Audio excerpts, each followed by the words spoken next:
اس طرح کے clinical psychologist سے اپنا علاج مت کروائیں۔ کسی بھی سائیکالوجسٹ کے پاس جانے سے پہلے یہ باتیں ضرور جان لیں۔ ایک پروفیشنل سائیکالوجسٹ وہ ہوگا جو فرض کریں کہ آپ کو ڈپریشن ہے۔ بسم اللہ الرحمن الرحیم اینڈ السلام علیکم dear viewers, welcome back again to my YouTube channel psychology expert. Dear viewers, سب سے پہلے تو آپ سب ڈریے مت اور اپنے ذہن کو فوراً سے نگیٹیوٹی کی طرف مت لے کر جائیں۔ یہ ایک اویئرنیس ویڈیو ہے اور میں خود ایک سائیکالوجسٹ ہوں۔ ڈیئر ویورز، امریکن سائیکولوجیکل ایسوسی ایشن نے دنیا بھر کے تمام پروفیشنل سائیکالوجسٹ کے لیے 10 ایتھیکل سٹینڈرڈز بنائے تھے جن کو فالو کرنا ہر ایک پروفیشنل سائیکالوجسٹ کے لیے لازمی ہے۔ لیکن پاکستان میں کچھ سائیکالوجسٹ ان اصولوں کی خلاف ورزی کر رہے ہیں، جن کی وجہ سے سائیکالوجسٹ جیسے ایک اہم پروفیشن کا نام بھی خراب ہو رہا ہے اور لوگوں کا نقصان بھی، کیونکہ اویئرنیس نہ ہونے کی وجہ سے آپ لوگ پروفیشنل اور ان پروفیشنل سائیکالوجسٹ میں فرق نہیں کر پاتے۔ اس لیے انہی میں سے کچھ اہم ایتھیکل سٹینڈرڈز کا ذکر آج میں آپ کے ساتھ کروں گی۔ میں آپ کو 2 باتیں سمجھاؤں گی کہ آپ کو کن کلینکل سائیکالوجسٹ سے اپنا علاج نہیں کروانا چاہیے اور سائیکالوجسٹ کے پاس جانے سے پہلے آپ کو کون سی اہم باتوں کا علم ہونا چاہیے۔ یہ تمام باتیں میل اینڈ فیمیل سائیکالوجسٹ دونوں کے لیے ہی ہوں گی۔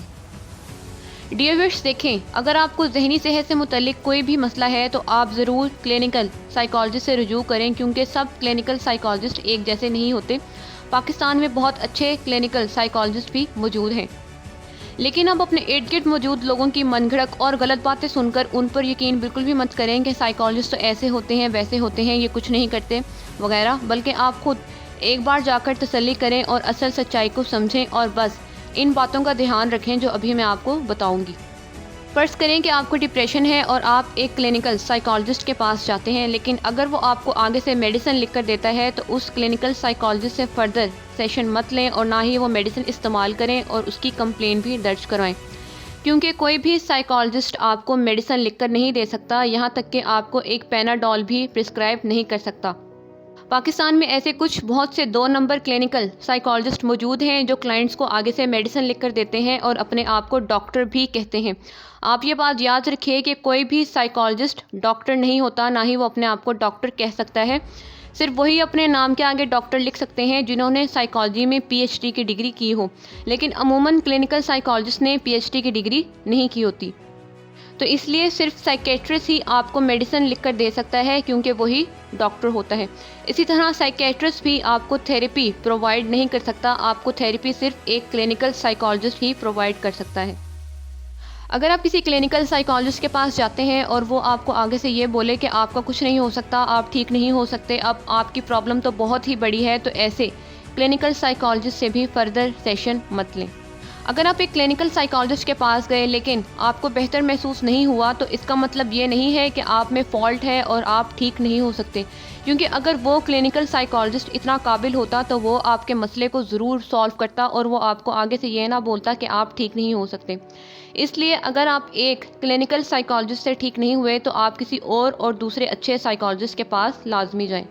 اب بات کرتے ہیں کہ کسی بھی سائیکالوجسٹ کے پاس جانے سے پہلے آپ کو کون سی اہم باتوں کا لازمی علم ہونا چاہیے۔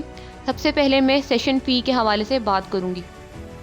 ڈیئر ویورز، ایک پروفیشنل کلینکل سائیکالوجسٹ آپ سے سیشن کی فیس سیشن سٹارٹ کرنے سے پہلے ہی آپ کے ساتھ ڈسکس کرے گا کہ وہ کیا فیس لے گا۔ کوئی بھی کلینکل سائیکالوجسٹ آپ سے ایکسٹرا فیس نہیں لے سکتا، اور نہ ہی یہ کہ آپ سے کوئی اور فیس لے رہا ہو اور باقی کلائنٹ سے کوئی اور فیس لے رہا ہو، بلکہ اس کی سیشن کی فیس ہمیشہ فکس ہونی چاہیے۔ سائیکالوجسٹ کسی بھی ایسے کلائنٹ سے جو بہت تکلیف دہ ذہنی مسائل سے گزر رہا ہو یا فائنینشلی ویک ہو تو سائیکالوجسٹ اس سے کسی بھی قسم کا کوئی فائدہ، ایکسٹرا فیس، گفٹ، کمرشل یا فائنینشیل بینیفٹ نہیں لے سکتا ٹریٹمنٹ کے بدلے۔ کوئی بھی پروفیشنل سائیکالوجسٹ آپ کا فری سیشن نہیں لے سکتا۔ سائیکالوجسٹ کسی بھی میڈیا کے ملازم کو پیسے دے کر اپنی مشہوری نہیں کروا سکتا۔ اب میں آپ سے ٹریٹمنٹ یعنی کہ تھیراپی کے حوالے سے بات کروں گی۔ ڈیئر ویورز، کوئی بھی سائیکالوجسٹ آپ کے پاس یا باقی لوگوں کے پاس جا کر خود یہ نہیں بول سکتا کہ مجھ سے سیشن لیں، میرے کلینک آئیں وغیرہ، جب تک پہلے خود آپ سائیکالوجسٹ سے اپنے علاج کے متعلق بات نہ کریں۔ آپ کو سیشن کے دوران یا ویسے بھی فورس نہیں کیا جا سکتا کہ آپ تھیراپی لیں۔ ایک پروفیشنل سائیکالوجسٹ ٹریٹمنٹ سٹارٹ کرنے سے پہلے آپ کو تمام تھیراپیز اور ٹریٹمنٹ پلان کے بارے میں بتائے گا کہ آپ پر کون سی تھیراپی یا ٹریٹمنٹ اپلائی ہوگا، اور آپ بھی اپنے علاج کے متعلق اس سے کوئی بھی سوال کر سکتے ہیں۔ کوئی بھی سائیکالوجسٹ اگر اس کے پاس ٹائم نہیں ہے کسی بھی مصروفیات کی وجہ سے، تو یہ بات بھی وہ آپ کو سیشن سٹارٹ کرنے سے پہلے ہی بتائے گا، کیونکہ یہ اس کا فرض ہے۔ یہ نہیں کہ وہ آپ سے سیشن کی فیس بھی لے لے اور پہلا سیشن بھی لے لے، لیکن پھر دوسرے سیشن کے لیے اس کے پاس ٹائم ہی نہ ہو۔ کوئی بھی سائیکالوجسٹ کلائنٹ کا کلینک یا ہاسپٹل کے علاوہ کسی اور جگہ اس کا سیشن نہیں لے سکتا، اور نہ ہی اس کو ملنے کے لیے بلا سکتا ہے، اور نہ ہی آپ کسی سائیکالوجسٹ کو باہر ملنے کے لیے بلا سکتے ہیں، اور نہ ہی وہ اسپیشلی خود آ کر آپ سے باہر مل سکتا ہے۔ کاؤنسلنگ سروسز کے بدلے کاؤنسلر یا کوئی بھی سائیکالوجسٹ آپ سے کسی اور چیز یا سروس کی ڈیمانڈ نہیں کر سکتا سوائے سیشن فیس کے۔ کوئی بھی کلائنٹ نہ تو کسی سائیکالوجسٹ کو گفٹ دے سکتا ہے، اور نہ ہی سائیکالوجسٹ کسی کلائنٹ کو گفٹ دے سکتا ہے، اور نہ ہی اس سے گفٹ لے سکتا ہے۔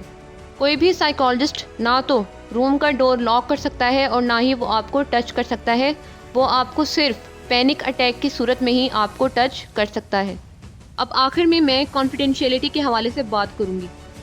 ڈیئر ویئرس، کوئی بھی سائیکالوجسٹ آپ کی پرمیشن کے بغیر آپ کی فیملی سے آپ سے جڑی کوئی بھی بات نہ تو کر سکتا ہے، اور نہ ہی ان سے پوچھ سکتا ہے، اور نہ ہی سیشن کے دوران ان کو کال کر سکتا ہے۔ کوئی بھی سائیکالوجسٹ آپ کی پرمیشن کے بغیر آپ کی کانفیڈینشیل آئیڈینٹی جیسے کہ آپ کا نیم، ایج، ایڈریس، جاب وغیرہ کسی کے بھی ساتھ شیئر نہیں کر سکتا، یہاں تک کہ کسی اور سائیکالوجسٹ کے ساتھ بھی نہیں، اور اسی طرح آپ کی کیس رپورٹ اور کیس ہسٹری بھی کسی کے ساتھ بھی شیئر نہیں کی جا سکتی۔ تو ڈیئر ویئرس، یہ تھی آج کی ویڈیو۔ امید ہے کہ آپ کو ان سب پوائنٹس کی اچھی طرح سے سمجھ آ چکی ہوگی، اور اس ویڈیو کو باقی لوگوں کے ساتھ بھی شیئر کرنا مت بھولیے گا، تاکہ زیادہ سے زیادہ لوگوں میں اویئرنیس پیدا ہو۔ Thank you for watching this video. Next video تک کے لیے اللہ حافظ۔